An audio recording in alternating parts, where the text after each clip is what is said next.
मतदाता परिचय पत्रको स्थान परिवर्तन गर्नको लागि कुनै ठाउँबाट भोट दिइराख्नु भएको छ, अब त्यो ठाउँबाट अर्को ठाउँमा सर्नुभयो अथवा अर्को ठाउँबाट भोट दिन चाहनुहुन्छ भने तपाईहरुलाई यी डकुमेन्टहरुको आवश्यकता पर्छ। सबभन्दा सुरुमा आफ्नो नागरिकताको अगाडि र पछाडिको फोटो स्क्यान गर्नुहोस्। एउटा क्याम स्क्यानर भन्ने एप्लिकेसन आउँछ प्ले स्टोरमा, त्यसबाट एकदमै क्लियर स्क्यान हुन्छ। त्यो स्क्यान गरेर फोटो तयार गर्नुहोस्। अगाडिको एउटा भिन्दै फोटो, पछाडिको एउटा भिन्दै फोटो। र एउटा कुरा ध्यान दिनुपर्ने कुरा के छ भने यसमा तपाईहरुले इमेज बनाउँदाखेरि 500 KB भन्दा तलको बनाउनुस्। फाइलको साइज चाहिँ 500 KB भन्दा तलको बनाउनु पर्छ। र तपाईले चाहिँ यदि बसाइसराई गरेर चाहिँ आफूले चाहिँ ठाउँ परिवर्तन, स्थान परिवर्तन गर्न चाहनु भएको छ भोटर आइडी को भने तपाईले बसाइसराईको प्रमाणपत्रको पनि एउटा स्क्यान गरेर इमेज तयार गर्नुहोस्। जेपीजी मा भए पनि हुन्छ, पीएनजी मा भए पनि हुन्छ, जेपीईजी भए पनि हुन्छ, जुन फाइल टाइप भए पनि हुन्छ। त्यसपछि तपाईले आफ्नो परिचय पत्र नम्बर पनि तयार गर्नुहोस्। परिचय पत्र नम्बर पनि अनिवार्य छ। त्यसपछि यदि तपाईले चाहिँ विवाह गरेर चाहिँ बसाइसराई गर्दै हुनुहुन्छ भने विवाहको प्रमाणपत्र, विवाह दर्ताको प्रमाणपत्र र त्यसपछि आफ्नो पार्टनरको नागरिकता पनि आफ्नो त भइगयो, आफ्नो अगाडि पछाडिको, अनि आफ्नो पार्टनरको चाहिँ एउटा इमेजमा नै अगाडिको र पछाडिको दुईटा राखेर इमेज तयार गर्नुहोस्। त्यो इमेज चाहिँ तपाईले स्क्यान गरिसकेपछि पिक्सल ल्याबबाट अथवा पिक्स आर्टबाट अथवा कुनै पनि एउटा मोबाइल एप्लिकेसनबाट अथवा सफ्टवेयरबाट तपाईले तयार गर्न सक्नुहुन्छ। यति डकुमेन्ट तयार गरिसकेपछि हामी निर्वाचन आयोगको वेबसाइटमा गएर अनलाइन दर्ता दिन सक्छौं। आउनुहोस् हेरौं। त डकुमेन्टको सबै कुराहरू, इमेजहरू तयार गरिसकेपछि हामी आफ्नो मोबाइल अथवा कम्प्युटरको कुनै पनि ब्राउजरमा जान्छौँ। अहिले म ब्रेभ ब्राउजरमा छु। तपाईहरु क्रोमबाट अथवा ओपेरा मिनीबाट अथवा फायरफक्सबाट अथवा एजबाट जेबाट पनि जान सक्नुहुन्छ है त। अनि गएर चाहिँ हामी निर्वाचन आयोग भनेर सर्च गर्छौं है। निर्वाचन आयोग भनेर सर्च गरिसक्दा यहाँ माथि नै इलेक्सन र यहाँ माथि नै निर्वाचन आयोग नेपाल भनेर आउँछ। यसमा क्लिक गर्छौं हामी। क्लिक गरिसकेपछि हामी यहाँनेरि होममा आउँछौं। त्यसपछि अलिकति हामी तलतिर स्क्रोल गर्छौं भने यहाँनेरि मतदाता नामावली प्री रजिस्ट्रेसन र अद्यावधिक भनेको छ। यसमा क्लिक गर्छौं। अब यो चाहिँ कोही बेला खुलेको हुन्छ, कोही बेला खुलेको हुँदैन है। यो कुरा चाहिँ हामीले सूचनाबाट अथवा यो मतदाता निर्वाचन आयोगको चाहिँ फेसबुक पेजबाट अथवा यसैमा पनि सूचना हुन्छ। यही वेबसाइटमा पनि यहाँ अगाडि जान्छौं भने यहाँ हामीले सूचनाहरू हेर्न सक्छौं। पर्खिनुहोस् है, यहाँ सूचनाहरू भन्ने हुन्छ। सूचनाबाट अथवा कताबाट हामीले प्रेस विज्ञप्तिहरू, सूचनाहरू यहाँबाट नि हेर्न सक्छौं। के कस्तो कुराहरू हुँदैछ भन्ने कुरा।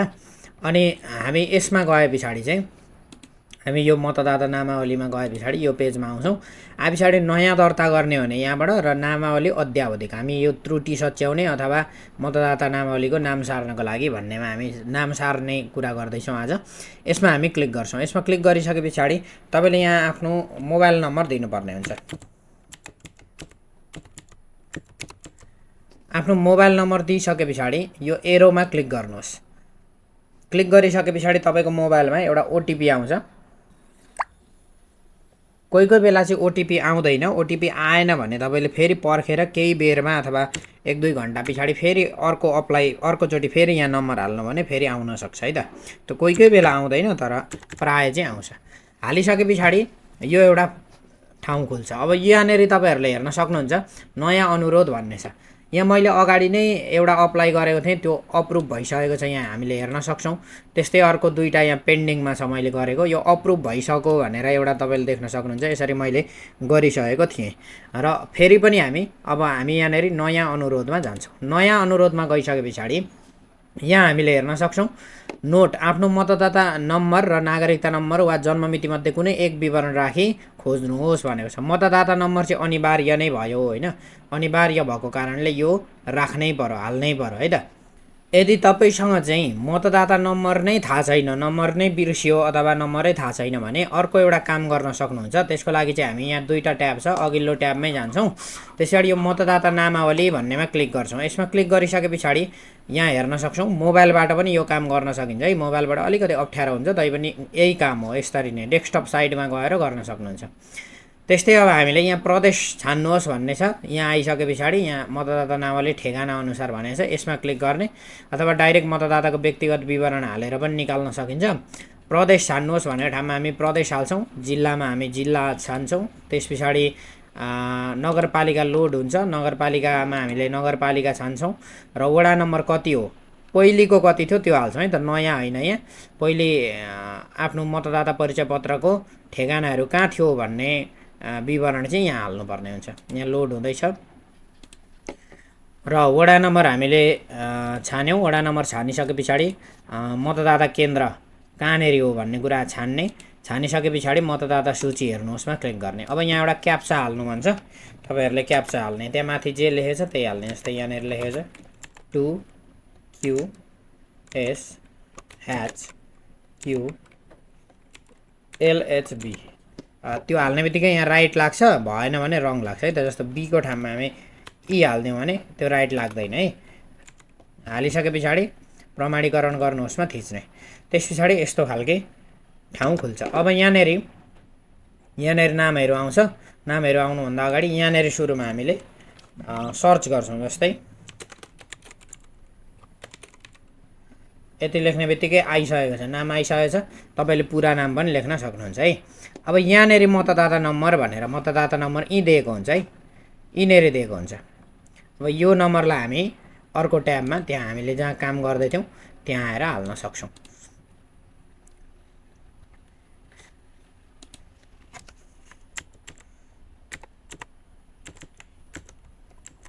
मतदाता नम्बर हामीले हालिसकेको छौँ। अब हामी जन्ममिति अथवा नागरिकता नम्बर दुवै हाल्न सक्छौँ, जुन हाले पनि हुन्छ। नागरिकता नम्बर अथवा जन्ममिति, म यहाँ जन्ममिति हाल्दैछु। यहाँ क्लिक गर्ने। त्यस पछाडि यसमा क्लिक गरेर सुरुमा हामीले अघिल्लोमा गएर वर्ष छान्छौँ। वर्ष छानिसके पछाडि महिना छान्छौँ। महिना छानिसके पछाडि गते छान्छौँ, अटोमेटिक बसिहाल्छ। अथवा नागरिकता नम्बर चाहिँ टाइप गरेर राख्ने। त्यस पछाडि खोज्नुहोस्मा हामी थिच्छौँ। अब अनुसूची छान्नुहोस् भनेको छ होइन। अब संशोधनको अनुसूची चाहिँ के हो त? अब जस्तै मतदाता नावलीको त्रुटि सच्याउनु पर्ने होइन, झुटा विवरण, मतदाता नावलीमा समावेश भएको उजुरी होइन, मतदाता नावलीमा दोहोरो परेको नाम हटाउने होइन, मतदाता नावली सार्ने सम्बन्धी भनेको छ है। लास्टमा छ, अनुसूची 6 को यसमा हामी क्लिक गर्छौँ। त्यस पछाडि खोज्नुहोस्मा क्लिक गर्छौँ। यति गरे पछाडि तपाईँको पहिलेको विवरण यहाँ सबै आउँछ है, सबै माथि हाल रहेको विवरण भनेर आउँछ। त्यस पछाडि हाल कायम रहेको ठेगाना भनेर देखाउँछ। त्यस पछाडि सार्नुपर्ने ठेगाना भनेर देखाउँछ है। अब सार्नुपर्ने ठेगानामा सबभन्दा सुरुमा जिल्ला छ, जिल्ला छान्नुहोस्। जिल्लामा हामी जिल्ला छान्छौँ। त्यस पछाडि नगरपालिका अथवा गाउँपालिका के हो त्यो यहाँबाट छान्ने। छानिसके पछाडि वडा छान्नुहोस् भनेको छ, वडा छान्ने। वडा छानिसके पछाडि मतदान स्थलको नाम भनेर लेखेको छ, यहाँ क्लिक गरे पछाडि मतदाता केन्द्र कहाँ हो, कुन विद्यालय हो, त्यो विद्यालय अथवा कुनै केही छ भने त्यही अनुसारले छान्ने। त्यस पछाडि सार्नुपर्ने कारण भनेको छ है। यसमा क्लिक गरे पछाडि चाहिँ अब विवाह दर्ता भएको र सर्ने हो भने विवाह दर्तामा क्लिक गर्ने। अनि त्यस्तै स्थायी तवरले बसाइ सरेको भने स्थायी तवरले बसाइ सर्ने भन्नेमा, अन्य हो भने अन्यमा गर्ने। अन्य भइसके पछाडि अन्य कारण चाहिँ के हो भन्ने पनि खुलाउने है। अब सुरुमा जस्तो विवाह दर्ता भएको हो भने चाहिँ तपाईँहरूले नागरिकताको अगाडि र पछाडिको फोटो आफ्नो त्यो हाल्नु पऱ्यो। 500 KB सम्म भनेको छ, फाइल यहाँ हेर्न सक्नुहुन्छ। त्यस्तै अब विवाह प्रमाणपत्र भनेको छ होइन, विवाह दर्ताको प्रमाणपत्र यहाँ। अनि पति पत्नीको नागरिकता यहाँनिर, जस्तो पत्नीले सार्दै गरेको भने पतिको, पतिले सार्दै गरेको भने पत्नीको, त्यसरी यहाँनिर नागरिकता हाल्ने। त्यसरी अन्य हो भने अन्य केही छ डकुमेन्ट भने यहाँ हाल्ने। त्यस्तै अब स्थायी तवरले बसाइ सराई गरेको हो भने यहाँ डकुमेन्ट पनि चेन्ज हुन्छ, बसाइ सराई भन्छ यहाँनिर, अन्य भन्छ, नागरिकताको अगाडि र पछाडि भन्छ है। अहिले म बसाइ सराईको कारणले यो सार्न गइरहेको छु। त्यस पछाडि हामीले यहाँनिर परिचय पत्र नम्बर हाल्छौँ। त्यस पछाडि यहाँ मिति भनेको छ है, मितिमा चाहिँ आजकै मिति हाल्थिँदा हुन्छ। तपाईँले जस्तो आज कुन दिन हो त्यही मिति यहाँनिर त्यही ट्याब खोलिरहेको हुन्छ, त्यसको गते छानेर ट्याक्क हाल्न सक्नुहुन्छ। यति हालिसके पछाडि चाहिँ तपाईँले अब पेस गरेको प्रमाण भनेको छ, अब नागरिकताको अगाडि र पछाडिको फोटो भनेको छ है। चुज फाइल गर्छु। त्यस पछाडि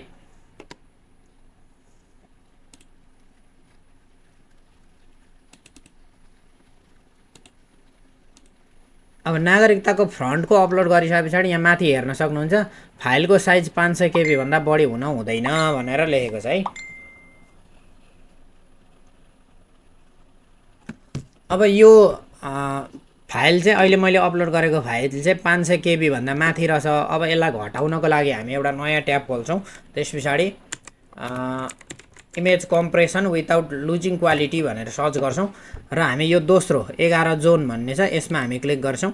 क्लिक गरिसके पछाडि यहाँ सेलेक्ट इमेज भनेको छ, क्लिक गरेर आफ्नो जुन इमेजलाई चाहिँ कम्प्रेस गर्नुपर्ने हो त्यसमा क्लिक गर्छौँ र यसलाई ओपन गर्छौँ। ओपन गरिसके पछाडि यहाँ हेर्न सक्नुहुन्छ 800 KB को थियो, यो पनि 822 KB, यो 869 KB को थियो, अहिले 600 यति KB को भयो। तर हामीलाई 500 भन्दा ज्यादा गर्नु थियो, त्यही भएर यसलाई हामी अलिक बढाउँछौँ, 70 तिर पुर्याउँछौँ र कम्प्रेस फेरि गर्छौँ।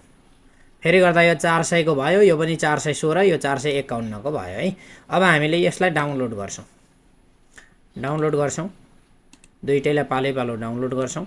डाउनलोड गरिसके पछाडि हाम्रो काम भयो। अब हामी त्यही ठाउँमा अघिकै ठाउँमा आउँछौँ र अगाडिको फोटो कम्प्रेस गरेको जुन हामीले KB घटाएको थियौँ त्यसमा अगाडिको र पछाडिकोमा अपलोड भइसकेको छ, हेर्न सक्नुहुन्छ। त्यसपछि पछाडिको फोटो राख्छौँ। अब यहाँ बसाइसराई भनेको छ, बसाइसराईको प्रमाणपत्रको इमेज तपाईँहरूले राखिदिनुहोस्, स्क्यान गरेर राखेको, स्क्यान अथवा फोटो तपाईँले राख्ने र सबै कुरा हालिसके पछाडि हामीले सुरक्षित गर्नुहोस्मा क्लिक गर्छौँ। गरिसके पछाडि हेर्न सक्नुहुन्छ यहाँ सक्सेस भनेको छ, दर्ता सफल भयो भनेर लेखेको छ। ओकेमा क्लिक गर्नुहोस् र तपाईँको यहाँ पेन्डिङ भनेर देखाउँछ है। यो पेन्डिङ भनेर देखाइरहेको छैन भने चाहिँ तपाईँहरूको काम भएन भनेर बुझ्नुहोस् है। यो पेजलाई तपाईँले लोड गरेर अथवा फेरि लगइन गरेर ओटिपीहरू हालेर फेरि आएर पनि हेर्न सक्नुहुन्छ। अनि यो एप्रुभ भइसके पछाडि चाहिँ यसरी एप्रुभड भनेर देखाउँछ, पेन्डिङ छ भने पेन्डिङ भनेर देखाउँछ। कामै भएन उता जस्तो त्यो हामीले सुरक्षित गर्नुहोस्मा क्लिक गरिसके पछाडि त्यहाँ सक्सेस भनेर देखाएन र डाइरेक्ट रिडाइरेक्ट भएर अगाडि आयो भने चाहिँ त्यो चाहिँ काम भएको हुँदैन। फेरि लगइन गरेर हेर्दाखेरि यहाँ तपाईँको जस्तो पेन्डिङ भनेर चाहिँ देखाएकै हुनुपर्छ है। अनि यहाँ हामीले यहाँबाट डिलिट पनि गर्न सक्छौँ। यहाँ क्लिक गरेर हामीले प्रिन्ट पनि गर्न सक्छौँ, यहाँ हेर्न पनि सक्छौँ। यो प्रिन्ट गर्नुको कुनै पनि औचित्य छैन। तर पनि यो तपाईँले निर्वाचन आयोगमै लिएर जाने हो भने यसलाई लिएर पनि जान सकिन्छ, यसलाई प्रिन्ट गरेर लिएर जान पनि सकिन्छ। तर यो खासै आवश्यकता छैन। तर निर्वाचन आयोगमै जाने भने चाहिँ यो नागरिकताको फोटोकपी र यो बसाइसराईको फोटोकपी अथवा विवाह दर्ताको फोटोकपी चाहिँ तपाईँहरूले लिएर जानुपर्ने हुन्छ। यसरी नै हो र यति काम गर्नुभयो भने तपाईँको यो काम पुरा हुनेछ।